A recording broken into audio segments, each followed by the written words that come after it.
લોકમત ન્યૂઝમાં આપનું સ્વાગત છે। વડોદરાના રાવપુરા વિસ્તારમાં આવેલા ખારીવાવ રોડ ઉપર મોડી રાત્રે કેટરિંગના ધંધાની અદાવતમાં એક વેપારીની છરીના ઘા ઝીકી કરાયેલી કરપીણ હત્યાથી સમગ્ર વિસ્તારમાં ચકચાર મચી જવા પામી હતી।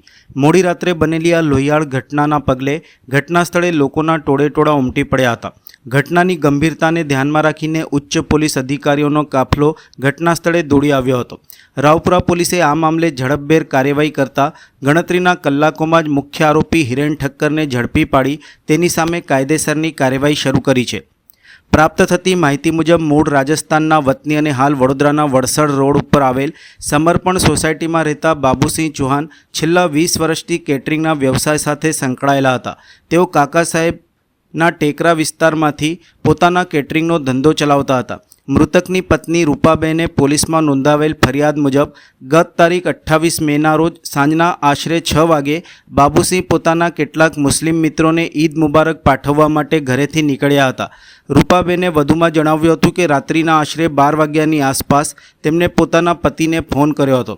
ત્યારે બાબુસિંહે જણાવ્યું હતું કે તેઓ પ્રતાપ રોડ ઉપર સંસ્થા વસાહત સામે રહેતા હિરેન ઠક્કર સાથે જમવા આવ્યા છે અને કેટરિંગના ધંધાને લઈને તેમની વચ્ચે બોલાચાલી ચાલી રહી છે।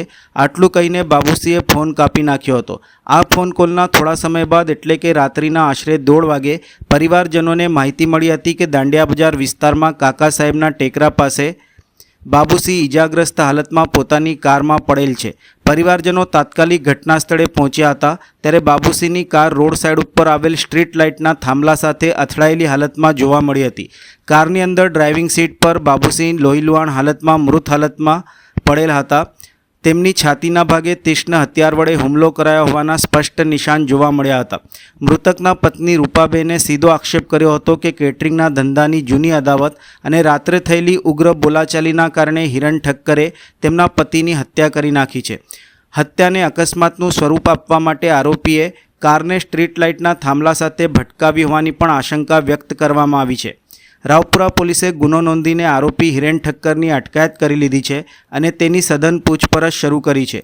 પોલીસ દ્વારા ઘટના સ્થળેથી મહત્વપૂર્ણ પુરાવા એકત્ર કરવા માટે એફએસએલ તેમજ ડોગ સ્ક્વોડની ટીમોની મદદ લેવામાં આવી રહી છે। ઉપરાંત આ સમગ્ર ઘટનામાં હિરેન ઠક્કર સિવાય અન્ય કોઈ વ્યક્તિઓની સંડોવણી છે કે નહીં તે જાણવા માટે આસપાસના સીસીટીવી ફૂટેજ તેમજ મોબાઈલ ફોનની કોલ ડિટેલ રેકોર્ડની પણ તપાસ શરૂ કરવામાં આવી છે।